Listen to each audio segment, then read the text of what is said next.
ನಾ ಹೇಳಿ ನಾನೇ ಕರೆದು ಹೇಳಿಬಿಡ್ತಾನೆ. ನಾ ಇದು ಫಸ್ಟ್ ಟೈಮ್ ನಾ ಕರ್ತಾನೆ. ಮಾಧ್ಯಮ ಮಿತ್ರರೇ, ಈ ಪತ್ರಿಕಾಗೋಷ್ಠಿಗೆ ಸ್ವಾಗತ ಮಾಡುತ್ತಾ, ಮೊನ್ನೆ 13 ತಾರೀಕು ನಡೆದಂಥ ಕಾಂಗ್ರೆಸ್ ಪಕ್ಷ ಕಚೇರಿಯಲ್ಲಿ ನಡೆದಂಥ ಒಂದು ಘಟನೆ ಬಗ್ಗೆ ಇವತ್ತು ರಾಜ್ಯದ ಜನತೆಗೆ ಮತ್ತು ಕಾಂಗ್ರೆಸ್ ಪಕ್ಷ ಶಾಸಕರಿಗೆ ಕಾಂಗ್ರೆಸ್ ಪಕ್ಷದ ಧುರೀಣರಿಗೆ ನಾನು ಕ್ಲಿಯರ್ ಮಾಡಲಿಕ್ಕೆ ಪತ್ರಿಕಾಗೋಷ್ಠಿ ಕರೆದೇನೆ. ವಿಶೇಷವಾಗಿ ಮೊನ್ನೆ ನಡೆದಂಥ ಕಾಂಗ್ರೆಸ್ CLP ಮೀಟಿಂಗು ಮತ್ತು ಇನ್ನೊಂದು ಸರ್ವ ಸದಸ್ಯ ಮೀಟಿಂಗ್ದಲ್ಲಿ ಸನ್ಮಾನ್ಯ DK ಶಿವಕುಮಾರ್ ಅವರು ರಾಜ್ಯದ ಜನತೆಗೆ ಕಾಂಗ್ರೆಸ್ ಪಕ್ಷ ಒಂದು ಸಂದೇಶ ಕೊಡ್ತಿದ್ದರು. ಆ ಸಂದರ್ಭದಲ್ಲಿ ಸನ್ಮಾನ್ಯ ಸತೀಶ್ ಜಾರಕಿಹೊಳಿ ಅವರು ಮಧ್ಯಪ್ರವೇಶಿಸಿ ತಮ್ಮ ಮೈಕನ್ನು ತಗೊಂಡು ಅದ್ರ ಬಗ್ಗೆ ಅಲ್ಲೇ ಪಕ್ಷದ ವೇದಿಕೆಯಲ್ಲಿ ಹೇಳಿದ್ರಂತ ನಂಗೆ ಮಾಧ್ಯಮದಲ್ಲಿ ನೋಡಿದೆ. ಆದರೂ ಮಾಧ್ಯಮದಲ್ಲಿ ಬಂದಂಥ ಸುದ್ದಿಯನ್ನು ತಿಳಿದೆ. ನನ್ನ ಕಾಂಗ್ರೆಸ್ ಶಾಸಕ ಮಿತ್ರರಲ್ಲಿ ಫೋನ್ ಮುಖಾಂತರ ಸಂಪರ್ಕ ಮಾಡಿ ನಡೆದ ಘಟನೆ ಬಗ್ಗೆ ಕೂಲಂಕಷವಾಗಿ ಚರ್ಚಿಸಿ ಇವತ್ತು ಪತ್ರಿಕಾಗೋಷ್ಠಿ ಕರೆದೇನೆ. ಯಾಕಂದರೆ ಅಲ್ಲಿ ನನ್ನ ಹೆಸರು ಪ್ರಸ್ತಾವ ಆಯಿತು. ಅಲ್ಲಿ ಕಾಂಗ್ರೆಸ್ ಪಕ್ಷದ ಸಭೆಯಲ್ಲಿ ಅವಾಗ 13-18 ನಾನು ಕಾಂಗ್ರೆಸ್ ಪಕ್ಷ ಶಾಸಕರಿದ್ದಾಗ ಸನ್ಮಾನ್ಯ ಪರಮೇಶ್ವರು ಕಾಂಗ್ರೆಸ್ ಪಕ್ಷದ ಅಧ್ಯಕ್ಷರಿದ್ದರು. ರಾಜ್ಯದ ಮುಖ್ಯಮಂತ್ರಿಯಾಗಿ ಸಿದ್ದರಾಮಯ್ಯ ಅವರಿದ್ದರು. ಆ ಸಂದರ್ಭದಲ್ಲಿ ಬೆಳಗಾವಿ ಜಿಲ್ಲೆಯ ಕಾಂಗ್ರೆಸ್ ಪಕ್ಷದ ಕಚೇರಿ ಕಟ್ಟಡಕ್ಕೋಸ್ಕರ ಒಂದು DK ಶಿವಕುಮಾರ್ ಅವರು ವೇದಿಕೆ ಮುಖಾಂತರ ದಿಲ್ಲಿಯ ನಾಯಕರು ಮತ್ತು ಕಾಂಗ್ರೆಸ್ ಪಕ್ಷದ ಎಲ್ಲ ಕಾಂಗ್ರೆಸ್ ಶಾಸಕರು ಮತ್ತು ಅಲ್ಲಿ ಮುಖಂಡರ ಮುಂದೆ ಈ ಕಟ್ಟಡ ಆಗಲಿಕ್ಕೆ ಶ್ರೀಮತಿ ಲಕ್ಷ್ಮೀ ಹೆಬ್ಬಾಳ್ಕರ್ ಕಾರಣ ಅಂತ ಒಂದು ಸಂದರ್ಭದಲ್ಲಿ ಪದೇ ಹೇಳ್ತಿದ್ದ.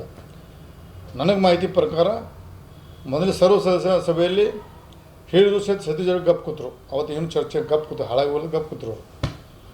ಎರಡನೇ ಬಾರಿಗೆ ಮತ್ತೊಂದು ಮೀಟಿಂಗ್ದಾಗ ಮತ್ತೆ ಅದೇ ಮಾಡಿದ ಸತೀಶ್ ಜಾರಕಿಹೊಳಿ ಎಲ್ಲಿಂದ ಸಿಟ್ಟು ಬದುಕೋತ ಅವ್ರಿಗೆ ಇವತ್ತು ಈ ಸಂದರ್ಭ ಧನ್ಯವಾದ ಹೇಳ್ತೀನಿ. ಅವರಿಗೆ ಒಂದು ವಿರೋಧ ಮಾಡೋ ಶಕ್ತಿ ದೇವ್ರಿಗೆ ಕೊಟ್ಟದ ಅಂತ ಮುಂದಿನ ಹಂತದಲ್ಲಿ ಕೊಡ್ಲಕ್ಕೆ ದೇವರಲ್ಲಿ ಲಕ್ಷ್ಮೀ ತಾಯಲ್ಲಿ ಬಿಡ್ಕೋತೀನಿ. ಯಾಕಂದರೆ ವಿರೋಧ ಮಾಡುವಂಥ ಶಕ್ತಿ ಇರಬೇಕು. ಯಾಕೆ ವಿರೋಧ ಮಾಡೋದಕ್ಕೆ ರಾಜ್ಯಕ್ಕೆ ಅನ್ಯಾಯ ಆಗುತ್ತೆ, ಜನಾಂಗಕ್ಕೆ ಅನ್ಯಾಯ ಆಗೈತೆ. ಇವತ್ತು ಸತೀಶ್ ಜಾರಕಿಹೊಳಿಗೆ ನಾನು ಹೃದಯಪೂರ್ವಕ ಅಭಿನಂದನೆ ಸಲ್ಲಿಸ್ತೀನಿ.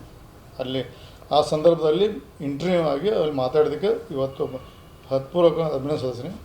ಆವಾಗ ವೇದಿಕೆ ಮೇಲೆ ಹೋಗಿ ಶಿವಕುಮಾರ್ ಅವರ ಕೈಯಲ್ಲಿದ್ದಂಥ ಮೈಕ್ ತೊಗೊಂಡು ಇಲ್ಲಿ 13-18 ನಡೆದಂಥ ಕಾಂಗ್ರೆಸ್ ಪಕ್ಷದ ಕಚೇರಿ ಯಾರ ಮುಖಾಂತರ ಹೆಂಗಾಯ್ತು ಅಂದರೆ ಸವಿಸ್ತಾರವಾಗಿ ಹೇಳಿದಿರತ್ತೆ. ಅದರಲ್ಲಿ ಮೇನ್ ಆವಾಗ ಶ್ರೀಮತಿ ಲಕ್ಷ್ಮೀ ಹೆಬ್ಬಾಳ್ಕರ್ ಅವರು ಕಾಂಗ್ರೆಸ್ ಪಕ್ಷದ ಜಿಲ್ಲಾಧ್ಯಕ್ಷರಿದ್ದರು.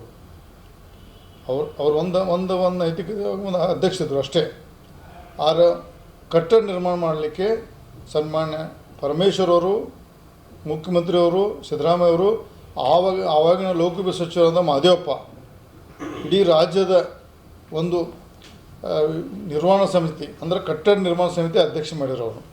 ಈ ಭಾಗದ ಬೆಳಗಾವಿ ವಿಭಾಗ ಮತ್ತು ಮೈಸೂರು ವಿಭಾಗ ಎರಡು ವಿಭಾಗಕ್ಕೆ SC ಮಹದೇವಪ್ಪನ ಕಟ್ಟಡ ನಿರ್ವಹಣೆ ಮತ್ತು ಹಣ ಕ್ರೋಢೀಕರಣ ಮತ್ತು ಇನ್ನು ಅನೇಕ ಎಲ್ಲ ವಿಚಾರಗೋಸ್ಕರ SC ಮಹದೇವಪ್ಪನ ಕಮಿಟಿ ಅಧ್ಯಕ್ಷ ಮಾಡಿದರು. ಆವಾಗ ನಾನು MLA ಇದ್ದೆ.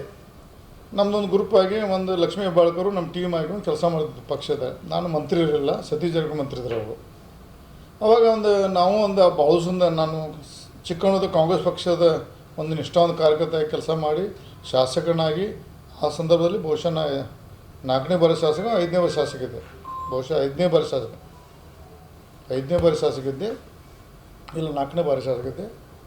ನಾನು ಒಂದು ಸ್ಪಿರಿಟ್ ಕಾಂಗ್ರೆಸ್ ಪಕ್ಷದ ಗೌರವದಿಂದ ಅಭಿಮಾನದಿಂದ ಅದರಲ್ಲಿ ಸಕ್ರಿಯವಾಗಿ ಪಾಲ್ಗೊಂಡು ಎಲ್ಲ ನಾನು ಅಲ್ಲಿ ಈ ಜಾಗ ಬೆಳಗಾವದಲ್ಲಿ RTO ಸರ್ಕಲ್ ಜಾಗ ಅಲ್ಲಿ ಶಂಕರಾನಂದ ಸಾಹೇಬ್ರ ಹೆಸರಲ್ಲೇ ಇದ್ದಂಥ ಭಾಳಷ್ಟು ಕಾಂಪ್ಲಿಕೇಟ್ ಇತ್ತು. ಅದು ಶಂಕರಾನಂದ ಸಾಹೇಬ್ರ ಹೆಸರಲ್ಲೇ ಆ ಜಾಗ ಇತ್ತು.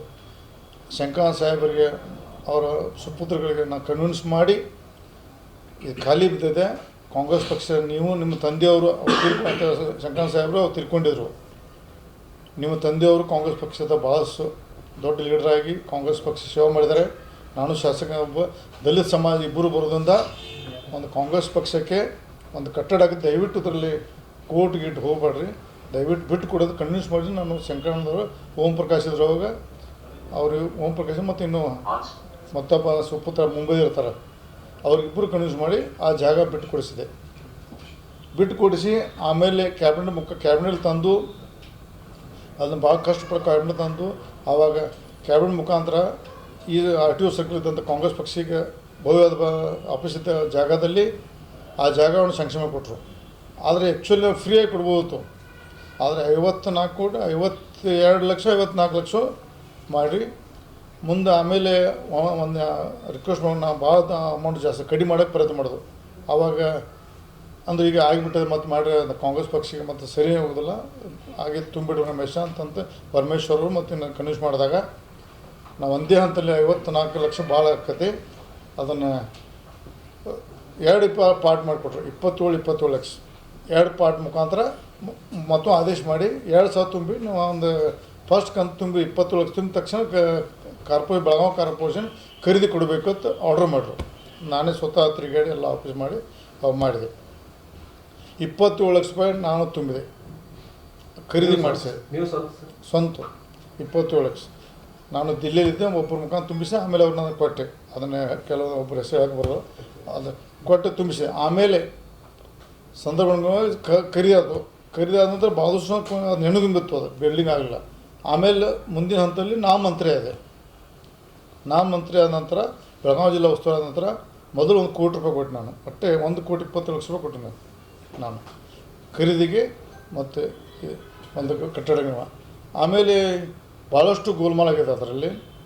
ಅದು ಯಾರು ಮಾಡಿದತ್ತು ನಾನು ಆಫ್ಸರ್ಗಳ ಬಗ್ಗೆ ಹೇಳ್ತೀನಿ. ನಾನು ಅದರಲ್ಲಿ ತೊಗೊಂಡು ಈಗಿನ ನಾವು ಕಟ್ಟಿದ ಇದು ತಟ್ಕೊಳ್ಳೋಂಥ ಜನ ಅದರ ದುಡ್ಡು ತೊಗೊಂಡು ಎಲ್ಲ ತಿಂದು ಗೋಲ್ಮಾಲ್ ಮಾಡಿದ್ದಾರೆ ಭಾಳಷ್ಟು. ಅದ್ರ ಬೇಕಾದ್ರೆ ನಾನು ಆಮೇಲೆ ಮುಂದಿಂದ ಹೇಳ್ತೀನಿ ಯಾರು ಹೇಳೋದು. ಅದು ಒಂದು ಕಾಂಗ್ರೆಸ್ ಪಕ್ಷದ ಆಯಿತು. ಅದನ್ನು ನಾ ಮಾಡಿದಂಥ ಇವತ್ತು ಲಕ್ಷ್ಮೀ ಹೆಬ್ಬಾಳ್ಗೆ ಇರ್ತಾರೆ ತಪ್ಪು. ಕಾಂಗ್ರೆಸ್ ಪಕ್ಷದ ಪ್ರತಿಯೊಬ್ಬ ನಾನು ಅದರ ಎಲ್ಲ ಶಾಸಕರ ಅವಾಗ ಯಾರೇ ಶಾಸಕರು ಎಲ್ಲ ಶಾಸಕರು 20-25 ಲಕ್ಷ ಎಲ್ಲ ಕೊಟ್ಟು ಕಟ್ಟಿದ್ದಾರೆ. ಲಕ್ಷ್ಮೀ ಹೆಬ್ಬಾಳ್ಗೆ ಎಷ್ಟು ಕೊಟ್ಟರೆ ಗೊತ್ತಿಲ್ಲ, ಅವ್ರು ಏನು ಹೇಳ್ತಾರೆ ಗೊತ್ತಿಲ್ಲ. ಅದನ್ನು ಇವತ್ತು ಆ ಕಟ್ಟಡ ನಿರ್ಮಾಣ ಆಗಿದ್ದಕ್ಕೆ ಇವತ್ತು ಸುಳ್ಳು ಪ್ರಚಾರ ಮಾಡಿ DK ಶಿವಕುಮಾರ್ ಅವರು ರಾಜ್ಯ ಜನತೆಗೆ ಕಾಂಗ್ರೆಸ್ ಪಕ್ಷಕ್ಕೆ ಮತ್ತು ರಾಜ್ಯ ಸುಳ್ಳು ಹೇಳ್ತಾರೆ. ಅಂದರೆ ನಾವು ಇವತ್ತು ಖಂಡನೆ ಮಾಡ್ತಾ ಅಂತ ಈ ಸಂದರ್ಭ ಹೇಳಿ ಇಚ್ಛೆಪಡ್ತೇನೆ.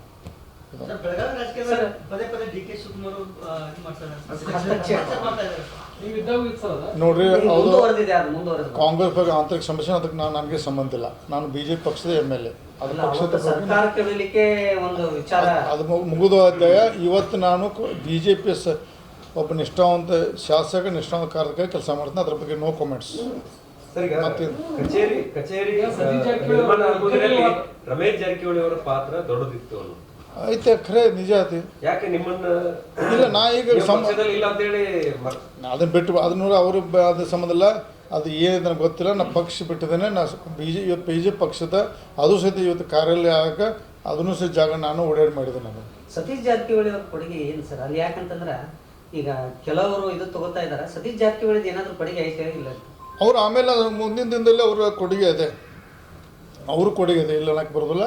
ನಾನು ಪಕ್ಷ ಬಿಟ್ಟ ನಂತರ ಆಮೇಲೆ ಕಟ್ಟಡ ಹರಿದಾಗಿದೆ. ಮುಂದಿನ ದಿನದಲ್ಲಿ ಕೈ ಹಚ್ಚಿ ಪೂರ್ವ ಪ್ರಮಾಣ ಮಾಡಿ ಇವತ್ತು ನಿರ್ವಹಣೆಗೋಸ್ಕರ ಸಹಿತ ಅವ್ರು ಕಾಂಗ್ರೆಸ್ ಪಕ್ಷದ ಪ್ರತಿ ತಿಂಗಳು ನಡೆಸಲಿಕ್ಕೆ ದುಡ್ಡು ಕೊಡ್ತಾರೆ.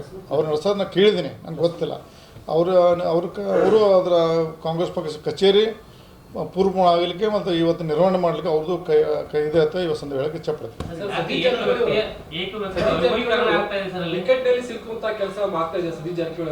ಅಂದ್ರೆ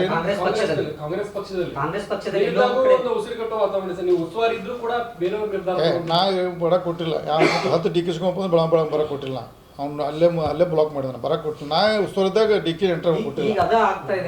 ಇಲ್ಲ, ನಮ್ಮ ಸಂಬಂಧ ಇಲ್ಲ ಪಕ್ಷದ, ಅದು ಕಾಂಗ್ರೆಸ್ ಆಂತರಿಕ ಸಮಸ್ಯೆ.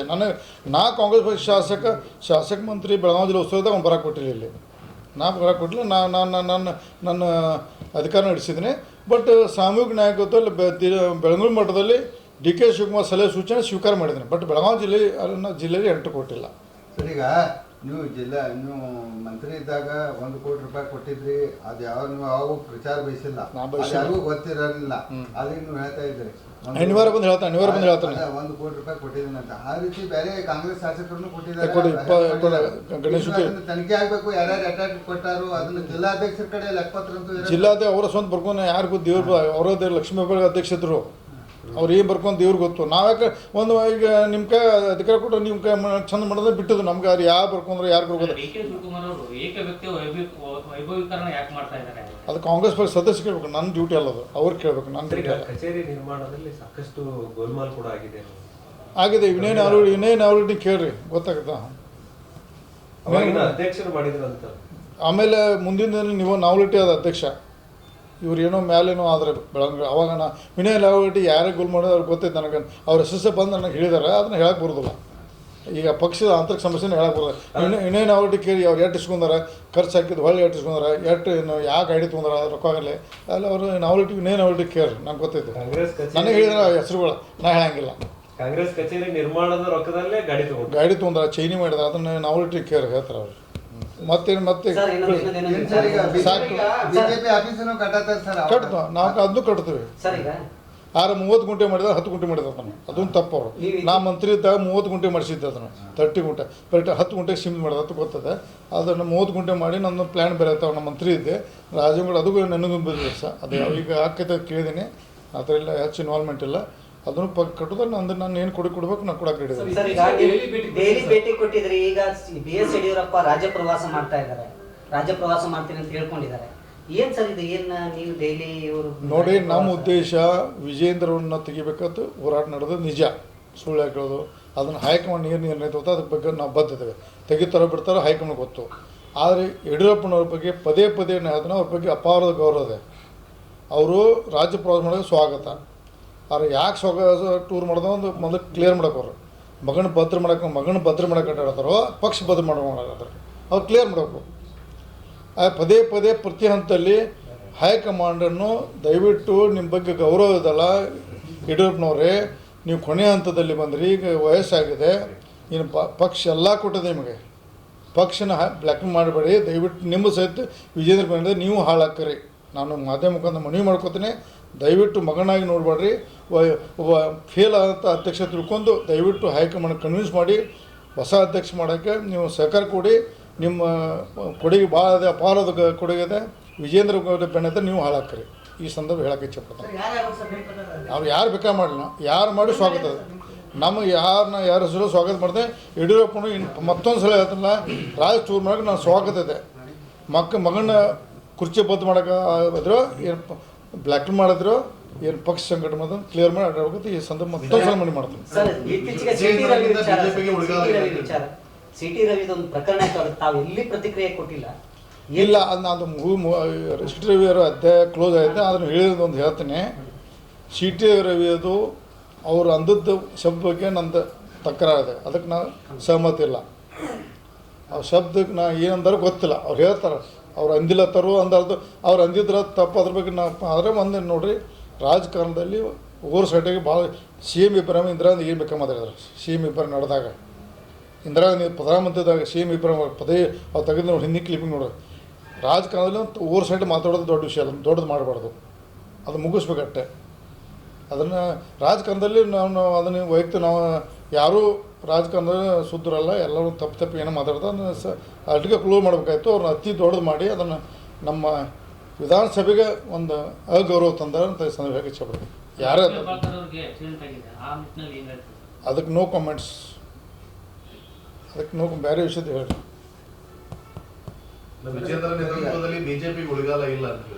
ನಾ ಹೇಳಿದೆ ಆಲ್ರೆಡಿ, ಪದೇ ಹೇಳಿಲ್ಲ. ಒಂದು ಲೀಡರ್ಶಿಪ್ ಸರಿ ಇಲ್ಲ. ಕೊನೆಗೆ ಹೈಕಮಾಂಡ್ ಏನು ತಿಳಿದು ಅವ್ರು ಮಾಡಿದ್ರೆ ಗೊತ್ತಿಲ್ಲ. ಅವ್ರು ಏನು ಇರೋದು ನಮ್ಮ ಬದ್ಧತೆ ಹೈಕಮಾಂಡ್ ಏನದು ಗೊತ್ತಿಲ್ಲ. ಆಗ್ಬೇಕು ಹೇಳಿದ್ವಿ, ಅದು ಆಗಬೇಕಾದ್ರೆ ಆಗದೈತೆ ಬಿಡ್ತದೆ ಗೊತ್ತಿಲ್ಲ. ಆದರೂ ಸ್ವಾಗತ ಆಗದದ್ದು ಸ್ವಾಗತ. ನಾನು BJP ಪಕ್ಷ ಒಪ್ತೇನೆ, ವಿಜೇಂದ್ರ ಒಪ್ಪೋದಿಲ್ಲ. ಈಗ 3 ಹಂತದ ಮುಗಿದೈತಿ, 4ನೇ ಹಂತದ ನಾಳೆ ಮುಂದಿನ ವಾರ, ಈ ಬುಧವಾರ ಮುಂದಿನ ಗುರುವಾರ ಶುಕ್ರವಾರ, ಈ ಬರೋ ಶುಕ್ರವಾರ ನೆಕ್ಸ್ಟ್ ಗುರುವಾರ ಶುಕ್ರವಾರ ಬೆಂಗಳೂರು ಕೂಡ್ತೇವೆ. ಮುಂದಿನ ಹಂತದಲ್ಲಿ ಹೇಗೆ ಮಾಡಬೇಕಂತ ಚರ್ಚೆ ಮಾಡಿದೆ. ಯಾಕಂದರೆ ಈಗ ಬಹುಶಃ ನನ್ನ ಅಂದಾಜು ಈ ಬಜೆಟ್ ಸೆಷನ್ದಲ್ಲಿ ಕಾನೂನು ರಚನೆ ಆಗ್ತದೆ ನಾವು ಕೊಟ್ಟಂಥ. ಯಾಕಂದರೆ ಬೀದರ್, ಗುಲ್ಬರ್ಗ ಮತ್ತು ಬಳ್ಳಾರಿ, ಬೆಳಗಾವಿದೆಲ್ಲ ಕೊಟ್ಟದ್ದು ಇಡೀ ರಾಜ್ಯಕ್ಕೆ ಮತ್ತು ರಾಜ್ಯ ದೇಶದೆಲ್ಲ ಇದೇ ಥರ ಆಯ್ತದ ಮನವರಿಕೆ ಆಗಿದೆ. ಅದನ್ನು ಇನ್ನೂ ಕೆಲವೊಂದು ಜಿಲ್ಲೆಯಲ್ಲಿ ಅಂತ ಹೇಳ್ತಾರೆ. ಅಲ್ಲಿ ಒಂದು ಮುಂದಿನ ದಿನದಲ್ಲಿ ಡೇಟ್ ಫಿಕ್ಸ್ ಮಾಡ್ತೀವಿ ಮುಂದಿನ ಹಂತದಲ್ಲಿ. ಸರಿ, ದೇವಸ್ಥಾನ ದೇವರು ಅಂದ್ರೆ ಬಹಳ ಭಕ್ತಿ ನಿಮಗೆ, ಎಲ್ಲ ಮಂದಿರಗಳು ಅಡ್ಡಾಡ್ತೀರಿ. ಈಗ ಗಂಗಾ ನದಿ ದಡದಲ್ಲಿ ಕುಂಭಮೇಳ ನಡತೈತಿ, ನೀವೇನಾದ್ರು ಹೌದು 45 ದಿವಸ ಒಂದು ದಿವಸ 45 ಡೇದು 2 ದಿವಸ, ನೀನು ಇದು 3ನೇ ದಿವಸ, ಬಟ್ ಈಗ 40 ದಿವಸ ಒಂದು ದಿವಸ ಹೋಗಿ ಬರ್ತಾನೆ. ರಾಜ್ಯದಲ್ಲಿ ಏನಾದ್ರು ಸರ್ಕಾರ ಬದಲಾವಣೆ ಏನಾದ್ರು ಆಗುತ್ತೆ? ನಾವು ಪಕ್ಷ ಗಟ್ಟಿ ಮಾಡಿ 28ಕ್ಕೆ ಚುನಾವಣೆ ಆಗೋದು, ಅದಕ್ಕೆ ಮೊದಲು ಚುನಾವಣೆ ಗೊತ್ತಿಲ್ಲ. ಪೂರ್ವ ಪ್ರಮಾಣದ BJP ಸರ್ಕಾರ 130-140 ಸೀಟ್ ತರುವಂಥ ಸಂದರ್ಭ ಕೆಲಸ ಮಾಡ್ತೀವಿ ನಾವು. ಅಶೋಕ್ ಅವರು ಹೇಳ್ತಾ ಇದ್ದಾರೆ, ಈ ಹಿಂದೆ ಕೂಡ ಬೆಳಗಾವಿಯಿಂದಲೇ ಸರ್ಕಾರ ಬಿದ್ದಿತ್ತು, ಈಗ ಮತ್ತೆ ಬೆಳಗಾವಿಯಿಂದಲೇ ಸರ್ಕಾರ ಬೀಳಿದೆ. ಅದು ಕ್ಲೈಮ್ಯಾಕ್ಸ್ ಬಂದದ್ದು ನಿಜ, ರಾಜ್ಯದ ಏನಿದೆಯೋ ಅದು ಬಂದೈತೆ. ಯಾಕೆ ನಿನ್ನೆ ಸ್ಟಾರ್ಟ್ ಆಗಿದೆ. ಈ ಸಂದರ್ಭದಲ್ಲಿ ನಿನ್ನೆ CM ಅವರು ಭೇಟಿಯಾದ, ಸನ್ಮಾನ್ಯ MB ಪಾಟೀಲ್ ಅವರು ಭೇಟಿಯಾಗಿದ್ದಾರೆ, ಸತೀಶ್ ಜಾರಕಿಹೊಳಿ ಭೇಟಿಯಾಗಿದ್ದಾರೆ, ಇನ್ನು ಅನೇಕ ನಾಯಕರು ಹೋಗಿ ಹೇಳಿದ್ದಾರೆ. ಹಿಂಗಾದ್ರೆ ಮತ್ತೆ ಬೆಳಗಾವಿ ಸ್ಟಾರ್ಟ್ ಆಗಿದೆ ನೋಡಿ ಅದು ಹೇಳಿದ್ದಾರೆ. ಅವಾಗ ಸಿದ್ದರಾಮಯ್ಯ ಅವರು ಹೇಳಲಿಲ್ಲ, ಅವಾಗೂ ಸಿದ್ದರಾಮಯ್ಯ ನಮ್ಮ ನಾಯಕರದ್ದು ಎಲ್ಲ ಸರ್ಕಾರ ಬಿತ್ತು. ಈಗ ಅವರು ಹೇಳೋದಕ್ಕೆ ಮುಂದಿನ ಅವರ ಅನಾಹುತಕ್ಕೆ ಅವರೇ ಕಾರಣ, ಸಿದ್ದರಾಮಯ್ಯ ಕಾರಣಕಾರ. ಈಗ ಕಾಂಗ್ರೆಸ್ ಪಕ್ಷದ ಬೆಳವಣಿಗೆ ಬಗ್ಗೆ ಅಲ್ಲಿರುವಂತಹ ನಿಮ್ಮ ಹಿತೈಷಿಗಳು ಅಂದರೆ ನಿಮಗೆ ಬೇಕಾದಂಥವ್ರು ಏನು ಹೇಳಿದ್ರು ಅಂತ? ಇಲ್ಲಪ್ಪ, ನಾ ಅದು ಮಾತ್ರ ನಿನ್ನೆ ಆಗೋಣ ಫಸ್ಟ್ ಟೈಮ್ ನಾನು ಒಬ್ಬ ಶಾಸಕ ಫೋನ್ ಮಾಡಿದೆ. ಯಾಕೆ ಮಾಧ್ಯಮ ಬಂದದ್ದು ಎಷ್ಟು ಕರೆಯುತ್ತೆ ನಿಮಗೆ ಗೊತ್ತಿರೋದಿಲ್ಲ. ನಾನು ಇದು ಅದಂತೆ ನಿಜ ಅನ್ನೋ ಸುಳ್ಳು ಕೇಳಿದ, ನಿಜ ಅಂದಕ್ಕೆ ಅಂದಕ್ಕೂ ನಾ ಇವತ್ತು ಪ್ರೆಸ್ ಮುಖದ. ಯಾಕೆ ಸುಳ್ಳು ಪ್ರಚಾರ ಮಾಡಿ ಯಾರೋ ಪಾಪ ಯಾರೋ ಕಟ್ಟಿದ್ದಾರೆ, ಪುಣ್ಯಾತ್ಮಗಳು ಕಟ್ಟಿದ್ದಾರೆ ರೊಕ್ಕ ಹಾಕಿ, ಯಾರೋ ಅದನ್ನು ಕ್ರೆಡಿಟ್ ಅಂದ್ರೆ ಇವತ್ತು ಪ್ರೆಸ್ ಮುಖ ಹೇಳ್ತಾನೆ. ಸತೀಶ್ ಜಾರಕಿಹೊಳಿ ಏನು ಹೇಳ್ಬೇಕು? ನೀವು ಸೈಲೆಂಟ್ ಆಗಿರಬೇಡಿ, ಸೈಲೆಂಟ್ ಇರಬೇಡಿ. ನಾವು ಉಗ್ರ ಆದರೆ ಅವರು ಉಳ್ಗಾಲದೆ, ಉಗ್ರ ಆಗೋದಕ್ಕೆ ಅವ್ರು ಮುಗಿಸ್ತಾರೆ ಅಲ್ಲಿ. ಈಗ ಸತೀಶ್ ಜಾರಕಿಹೊಳಿ ಅವರು ಕೆಲವು ದಿನಗಳಿಂದ ಉಗ್ರ ಆಗಿದ್ದಾರೆ ಅನ್ನೋದಕ್ಕೆ ಇವತ್ತು ನಿನ್ನೆ ಅವರನ್ನ ಭೇಟಿಯಾಗಿದ್ದಾರೆ. ಅಧ್ಯಕ್ಷರ ಬದಲಾವಣೆ ಬಗ್ಗೆ ಸ್ಪಷ್ಟಪಡಿಸ್ರಿ, ಅವರು ಮುಂದುವರಿಯೋದಿತ್ತಂದ್ರೂ ಸ್ಪಷ್ಟಪಡಿಸಿ, ಇಲ್ಲಾಂದ್ರೆ ಬದಲಾವಣೆ ಮಾಡ್ಬೇಕಾ ಅನ್ನುವಂತ ನೋಡ್ರಿ. ನಾನು BJP ಪಕ್ಷದ ಹೇಳ್ತೀನಿ, ಕಾಂಗ್ರೆಸ್ ಪಕ್ಷ ಸಂಬಂಧ ಇಲ್ಲ. Thank you sir. Satish Jarkiholi ಅವರು ಅಧ್ಯಕ್ಷ ಆದ್ರೆ ನನಗೆ ಗೊತ್ತಿಲ್ಲ, ನಾವು ಬಿಜೆಪಿಗೆ ಟಫ್ ಕಾಂಪಿಟೇಟರ್ ಆಗ್ತಾರ ಅನ್ನೋದು. ಇಲ್ಲ, BJPಗೆ ಮುಂದಿನ 28ಗೆ ಆರಾಮ್ BJP 140 ಸೀಟ್ ತರ್ತೀವಿ ನಾವು. ವಿಜಯ್ ನೇತೃತ್ವದ ಸರಿಪಡಿಸ್ರೆ 140 ಬರ್ತಾರೆ. ಹಿಂಗಾದ್ರೆ ನಮ್ಮ ಪಕ್ಷದ ಅವರು ಆಂತರಿಕ ಸಮಸ್ಯೆ ಹಿಂಗೆ ಬಿಟ್ಟರೆ ಕಷ್ಟ ಇದೆ. ಅವ್ರು ಮುಂದುವರಿಸ್ತಾರೋ ಬಿಡ್ತಾರೋ ಹೈಕಮಾಂಡ್ ಫಸ್ಟ್ ನಿರ್ಧಾರ ತೊಗೋಬೇಕಂತ ಈ ಸಂದರ್ಭ ಮನವಿ ಮಾಡ್ತೀವಿ. ಸರ್, ಈಗ ಮೊನ್ನೆ ನೀವು ಒಂದು ಭಾಷಣ ಮಾಡಿದ್ರಿ ಸರ್, 2028ಕ್ಕೆ ಹಿಂದುಳಿದವರೇ CM ಆಗ್ಬೇಕು. ಇಲ್ಲ, ನಾ ಮಾಡಿಲ್ಲ ಭಾಷೆ, ಎಲ್ಲಿ ಮಾಡಿ ಸಮಾವೇಶದಾಗ ಸರ್ ಅಂದ್ರೆ ಅಲ್ಲ 74% ಹಿಂದುಳಿದ ಜನ ಮಾಡಿದೆ, ಅದಕ್ಕೆ ನ್ಯಾಯ ಸಿಗ್ಬೇಕಂದ್ರೆ ನಾ ಅಂದ್ರೆ ಬೇರೆ ರೂಪದಾಗ CM ಆಗಬೇಕಂತ ಹೇಳಿಲ್ಲ ನಾನು. ಈ ಮೀಸಲಾತಿ ಬಗ್ಗೆ ಮುಂದೆ BJP ಸರ್ಕಾರ ಬಂದಾಗ ನಮ್ಮ ಹಿಂದೂ ಜನಾಂಗ ನ್ಯಾಯ ಸಿಗ್ಬೇಕಂತ ಹೇಳಿದೆ ನಾನು. ನಮ್ಮ ಮುಖ್ಯಮಂತ್ರಿ ಹೇಳಿಲ್ಲ, ಮುಖ್ಯಮಂತ್ರಿ ಆದ್ರೆ ಭಾಳ ಸಂತೋಷ. ಆದರೆ ಎಲ್ಲರಿಗೂ 74% ಜನಾಂಗಕ್ಕೆ ನ್ಯಾಯ ಸಿಗಬೇಕು. ಅನ್ಯಾಯ ಆಗಿದೆ, ನ್ಯಾಯ ಅಂತ ಹೇಳಿದ್ರೆ ಆಟ. Thank you. ಅದ್ರೊಳಗೆ ಎಲ್ಲರೂ ಬರ್ತಾರೆ. Thank you sir. ಕ್ಲೋಸ್ ಮಾಡಿಬಿಡಿ ಸಾಕು, ಹಂಗೆ ಏನು ಬೇರೆ ಆಯ್ತು.